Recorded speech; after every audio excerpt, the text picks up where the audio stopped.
नमस्ते आप सभी को। स्वागत है आप सभी का प्रणाम नवोदय युवा संघ के इस चैनल पे। और आज हम पुनः स्नेक बाइट अवेयरनेस सीरीज के पार्ट 3 पे शामिल हैं। दोस्तों, आज हम सर्पदंश के प्राथमिक उपचार प्राइमरी ट्रीटमेंट के बारे में जानेंगे।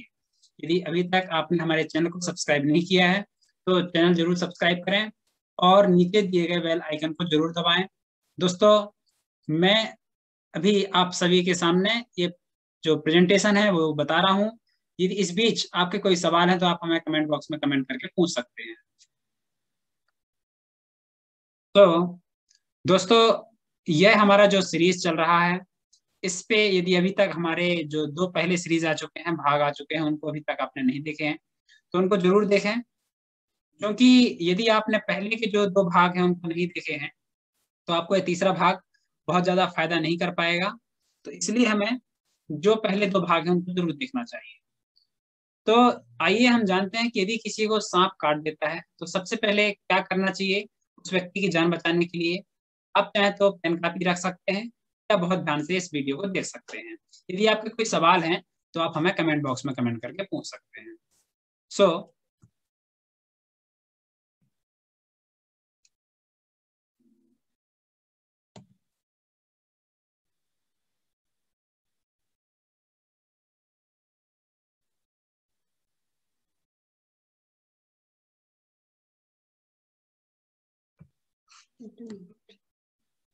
दोस्तों, यदि किसी व्यक्ति को सांप ने काटा है तो सबसे पहले सबसे ज्यादा जो महत्वपूर्ण होता है वह होता है उस व्यक्ति को सांत्वना देना कि वह व्यक्ति किसी भी प्रकार से उसे घबराहट ना हो। यदि व्यक्ति बहुत ज्यादा घबराएगा तो उसका जो ब्लड प्रेशर है वो बढ़ जाएगा और ब्लड प्रेशर बढ़ने से रक्त का जो संचार है वो बहुत तेज हो जाने से जो जहर 10 मिनट में फैलने वाला था वह केवल 5 मिनट में फैल जाएगा।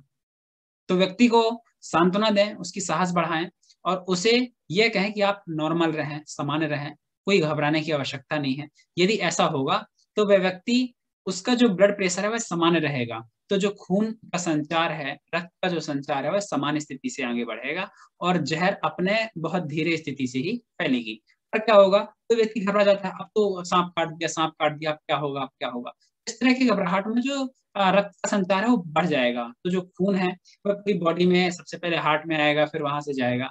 तो जैसा कि हमने सेकेंड वीडियो में बताए थे, पहली वीडियो में बताए थे कि कौन सा न्यूरोटॉक्सिक होता है, हीमोटॉक्सिक होता है, तो आपको तत्काल वो जो रोगी है उसको वह खतरा बढ़ जाते हैं। तो सबसे ज्यादा महत्वपूर्ण है और सबसे पहले जो काम करना है कि व्यक्ति को सांत्वना दें, उसकी साहस बनाएं, उसे हिम्मत बनाएं कि आपको कुछ नहीं होगा, आप घबराइए नहीं। और इसमें जो दूसरा सबसे महत्वपूर्ण चीजें हैं, जैसा कि हमने सेकेंड वीडियो में देखा था, तो मैं आपको बताया था कि हम सर्पदंश या सांप के काटने का जो लक्षण है, सांप के काटने की कैसे पहचान करें कि यह विषैला सांप ने काटा है, विषहीन सांप ने। तो यह बहुत महत्वपूर्ण हो जाता है सर्पदंश से जान बचाने के लिए कि हम ये सुनिश्चित करें कि जो सांप ने काटा है वह जहर वाला था या जहरीन था। कारण मैंने पहले वीडियो में भी बताया है कि यदि कोई विषहीन सांप ने काटा है, उदाहरण के लिए रेट स्नेक, असड़िया सड़िए सांप ने काटा है और इस बीच हमें लगा कि ये भाई बहुत लंबा था, काला था, और हमने जा करके एंटीवेनम लेने के लिए डॉक्टर को बोला कि साहब काला सांप ने काटा है। और घाव इतना काट पीट के लोग ब्लेड वगैरह से काट पीट लेते हैं, तो वो डॉक्टर भी समझ नहीं पाते, एंटीवेनम रहा है तो उसका एक साइड इफेक्ट आपकी बॉडी में देखने को मिल सकते हैं। और यदि विषैला सांप ने काटा है, हमने कहा नहीं साहब असड़िया रहा होगा एकदम, तो इसका भी हमने तो कोई इलाज कराया नहीं और फिर एक व्यक्ति की जान के ऊपर खतरा आ जाता है, डेथ हो सकती है। तो इसलिए हमें सुनिश्चित करें जो सांप ने काटा है वह विषैला सांप था या विषहीन सांप था। यदि हम ये जान गए हैं तो हमें इसका रोगी की जान बचाने के लिए यह महत्वपूर्ण होगा, यह हमें फायदा करेगा। अगला जो बात है वह यह है कि यह तय कर लें कि जहां सांप ने काटा है, उदाहरण के लिए जैसे इस फोटो में आप देख पा रहे हैं, तो इसमें इस व्यक्ति की उंगली पे यहाँ पर सांप काटा है, आप दो निशान देख सकते हैं। तो जहां पर सांप ने काटा है उससे ऊपर की तरफ, हार्ट की तरफ, यदि देखिए उंगली है, उंगली से उनका हृदय किस साइड में है, इस साइड में रहेगा। पैर में यदि काटता तो पैर से ऊपर की ओर। तो जहां पर सांप ने काटा है उससे ऊपर की ओर हमको क्या करना है, 3 स्थान पर, उससे थोड़े थोड़े दूर पर 3 स्थानों पर रस्सी बांधनी है, और रस्सी बहुत सामान्य बांधनी है दोस्तों। जैसे कि हम यहाँ पर रस्सी बांध रहे हैं, या मैंने मेरे हाथ में धागा बंधा हुआ है, आप देख रहे हैं, तो इसमें इतना रस्सी बांधे कि ऐसे थोड़ा टाइट करके ऐसे करें तो वहां पर उंगली घुस जाए, जबरदस्ती जो है ना, तो उंगली घुस जाए। इतना ज्यादा जोर से नहीं बांधना है, इतना ज्यादा टाइट नहीं करना है कि वह एकदम से वहां का जो खून का संचार है पूरी तरह रुक जाए। इसके लिए एक उदाहरण ये कह सकते हैं कि हमें रोड में गतियावरोधक जो ब्रेकर होते हैं, स्टॉप ब्रेकर होते हैं, वो हमको बनाना है। हमको रोड में गड्ढा नहीं खोद देना है। क्या होगा, रोड में गड्ढा खोद देंगे तो फिर कोई भी गाड़ी नहीं चल पाएगी। ओके।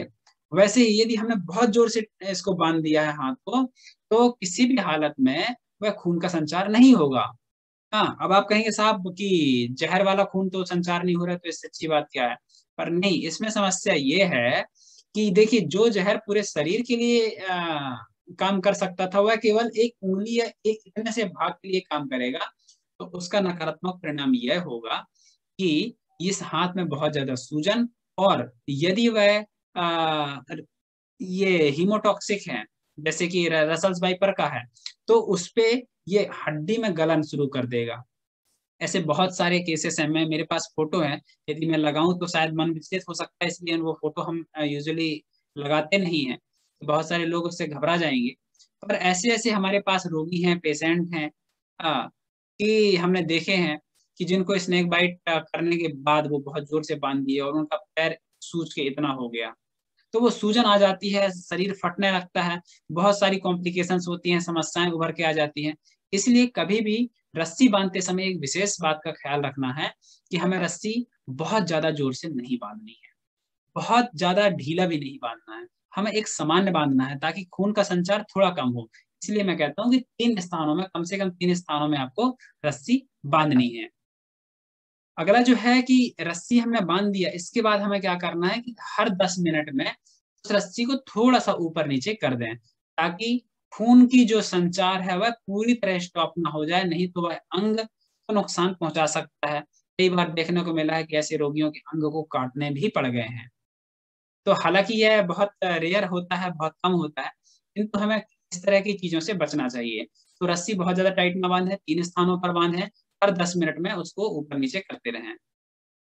अब जहां पर सांप ने काटा है, वहां 2 निशान यदि आपको देख रहे हैं, कि 2 निशान दिख रहे हैं आपको, गहरे घाव के निशान दिख रहे हैं, दांत के निशान दिख रहे हैं, तो हमें समझना है कि यह निश्चित रूप से सर्पदंश, जहरीले या जो विषैला सर्प है उसका बाइट है। तो हम समझ गए। इसके बाद हमने रस्सी बांधा। अब क्या करना है कि उस स्थान को दबा दबा करके धीरे से हमें उसका खून निकालना है, जो जहर वाला खून है उसको निकालना है। खून निकालने के लिए एक बड़ी अच्छी जो प्रक्रिया हम अपनाते हैं, लोगों को बताते हैं, कि आप ये सिरिंज देख रहे हैं, एक ही सिरिंज है। तो सबसे पहला ये सिरिंज कुछ इस तरह लगा रहता है, आप देखें इसका सामने का एक पार्ट रहता है, भाग रहता है जहां निडल लगती है, ये है। ओके। तो हम क्या करना है, इस सिरिंज को, ये जो अंदर का जो पंप है, सेक्शन पंप है, सेक्शन पंप को हमको बाहर निकालना है, और सामने का भाग जहां निडल लगती है उसको ब्लेड से काट देना है। ओके, ब्लेड से काट देना है।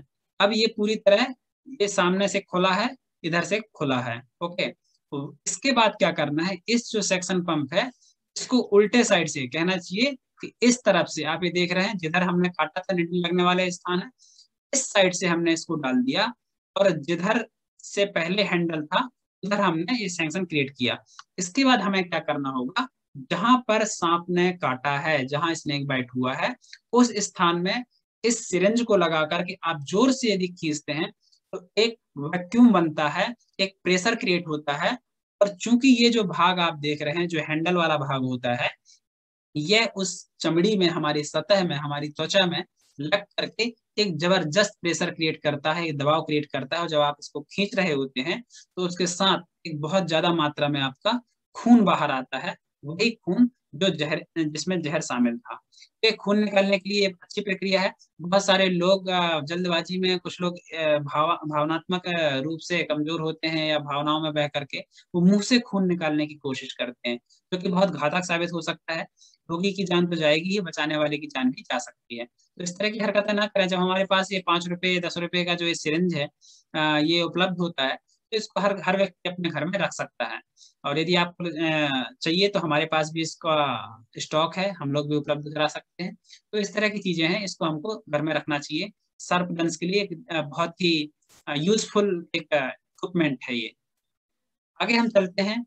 अब इसमें एक बात का, इस बात का भी ख्याल रखें कि जहाँ जो पीड़ित व्यक्ति है, वो उसके शरीर में यदि कोई बहुत ज्यादा टाइट कपड़ा है या अंगूठी है, घड़ी है, उसको निकाल दें। उसका कारण यही है कि जो ब्लड का संचार है वह रुके ना। ओके, हमें ब्लड के संचार को रोकना नहीं है, हमें उसे कम करना है। इसके बाद जहां पर स्नेक बाइट किया है, उसको ठंडे पानी से धुलना है। ठंडे पानी से हम उसको धोना है। बहुत सारे लोग क्या करते हैं, उस पे स्प्रिट छिड़कते हैं, पेट्रोल डाल देते हैं। तो इस तरह का हमको किसी भी प्रकार की हरकतें नहीं करनी है, क्योंकि आपकी कोई भी नासमझी रोगी के जानलेवा साबित हो सकता है। तो इसलिए हमें उसे ठंडे पानी से धुलना है, और बहुत ज्यादा ठंडा फ्रिज का पानी नहीं, सामान्य पानी से उसको धुलना है। और जैसा हमने बताया कि खून को लगातार बाहर निकालते रहना है, कोशिश करना है कि वह खून किसी के संपर्क में न आए। एक बात। दूसरी बात ये भी हमको ख्याल रखनी है, बहुत सारे, मैंने इस स्लाइड में उसको ऐड नहीं किया है, पर बहुत सारे भाई बहन ब्लेड से काटने का जो उपाय करते हैं। तो उस पे एक ये बात जरूर आप लोग ध्यान रखें कि जब ब्लेड से काटते हैं, तो जो काटने का जो प्रक्रिया है मैं बता रहा हूँ, हालांकि ना ही काटे तो बेहतर है, पर यदि आप काट रहे हैं, वो भी एक उपाय है, बहुत परंपरागत उपाय है कि जहां पर घाव है, सांप ने काटा है, वहां पर लोग ब्लेड से काट के खून निकालते हैं। ओके, तो कोशिश करें कि बहुत छोटा, एक भान के बराबर आप ब्लेड उससे काटें, और लंबाई में काटें, सीधा काटें, टेढ़ा नहीं। कारण ये होता है कि हमारी जो नसें होती हैं, और नसों को ध्यान में रखते हुए भी हमें काटना चाहिए, यदि आप ब्लेड से उस घाव को काटते हैं तो। ओके, अन्यथा काटने की आवश्यकता नहीं है। हमने जो सैंक्शन क्रिएट करने वाला आप हमने सिरिंज वाला मेथड बताया, आप ये अपनाएं, इससे आपको फायदा होगा। तो यदि आप काटते हैं तो एकदम धान के बराबर थोड़ा सा काटना है, वो भी नस देखते हुए। कई बार होता है लोग एकदम ताव में आए कि नहीं भैया पूरा खून बाहर करना है, उठाए ब्लेड और सीधे काट दिए, पता चला नस कट गया, और वो व्यक्ति जहर से तो बाद में मरने वाला था, खून उसकी इतनी ज्यादा बह गई कि व्यक्ति की डेथ हो गई। तो ये एक बड़ा कारण होता है। इसके लिए मैंने कहा कि यदि आप ब्लेड से काटते हैं तो बहुत सावधानी के साथ काटें, अन्यथा आवश्यकता नहीं है। ओके, आगे चलते हैं कि झाड़ फूंक। अच्छा, बहुत सारे ये जो हमारे क्षेत्र में, और मुझे लगता है हर एक क्षेत्र में चीज देखने को मिलता है, झाड़ फूंक जड़ी बूटी लोग पहले करवाते हैं, इसके बाद सरकारी अस्पताल की ओर जाते हैं, अस्पतालों की ओर जाते हैं। निश्चित रूप से ये बहुत ज्यादा अवैज्ञानिक है और जानलेवा है, बहुत सारे लोगों की जान इसमें जाती है। झाड़ फूंक जड़ी बूटी, ये देखिए, जितना मैंने जड़ी बूटी है इसमें आप देख पा रहे हैं कि पूरे जड़ी बूटी मैंने कुछ सपेरों को पकड़ के और उनको मारा, और उनके पास से हमने लिए हैं। सो ये जड़ी बूटी, इसको जगमोहरा और तमाम प्रकार के नागफनी और ये तमाम प्रकार की चीजों के नाम से बेचा जाता है। इनका कहना होता है कि जड़ी बूटी रखने से सांप काटता नहीं है, और यदि काट दे तो उसमें लगा दो तो पूरा जहर खींच लेता है। एकदम बकवास है, पूरा झूठ है, ऐसा कुछ नहीं है। बहुत सारे सपेरों को मैंने मरते देखा है, उनके फैमिली मेंबर को मरते देखा है, उनका मैं पर्सनल इंटरव्यू किया हूँ, केस स्टडी है मेरे पास। तो इस तरह की कुछ भी चीजों पर आप विश्वास ना करें। कोई भी पंडा गुनिया बोलता है हम उतार देंगे, ऐसे पंडा गुनिया को आप मेरे को बताइए, मैं उनके पास जाऊंगा, उनका एफिडेविट लेकर के हम उनको प्रशासन के सामने एक प्रैक्टिकल करेंगे, लीजिए आपको हमें कोबरा से बाइट करवाते हैं, करैत से बाइट करवाते हैं, और आप अपने आप को ही बचा के देखो। यदि आप अपने को बचा लिए तो आपको लाइसेंस मिल जाए, हम दे दे रहे हैं, आप लिखे में दे रहे हैं कि आप पूरी दुनिया का जान बचाइए। फिर इतने बड़े बड़े सरकारी अस्पतालों की जरूरत क्या है, इतने बड़े बड़े रिसर्च की जरूरत क्या है, इतने महंगे एंटीवेनम की जरूरत क्या है। ओके, यदि आप ये कर ले रहे हैं तो ये सब उसका क्या कारण है, कैसे पंडा लोग जान बचाते हैं, वो ट्रिक है हमारे पास। वो कैसे वो लोग जान बचा पाते हैं, कोबरा के काटने वाले लोग कैसे जान बचाते हैं, वो हम आपको बताएंगे नेक्स्ट वीडियो में, जब भ्रांति और अंधविश्वास का जब पार्ट आएगा तो उसमें हमें बताएंगे। तो दोस्तों, मोटा मोटी जो ये पूरी बातें हैं मैंने बता दी हैं।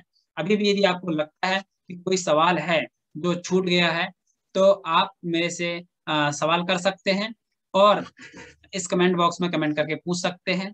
कि सर्पदंश के लिए प्राथमिक उपचार में क्या इन चीजों को शामिल करना है, किन चीजों को शामिल नहीं करना है। यदि आपको कोई भी सवाल है तो आप हमसे पूछ सकते हैं, और मैं आपको यह प्रॉमिस करता हूँ कि आने वाले दिनों में जो हमारे और 2-3 सीरीज आने वाले हैं, उससे आपको बहुत ही ज्यादा फायदा होगा, बहुत ज्यादा आपको लाभ होने वाला है। सो आप सबने ये वीडियो देखा, आप सभी का बहुत बहुत धन्यवाद। यदि अभी तक हमारे चैनल को आपने सब्सक्राइब नहीं किए हैं तो जरूर करिए, दूसरे लोगों को शेयर जरूर करिए, ताकि ज्यादा से ज्यादा लोगों तक यह सूचना भरी जानकारी पहुंच सके। दोस्तों, आप सभी का वीडियो देखने के लिए बहुत बहुत धन्यवाद। हर हर नर्मदे।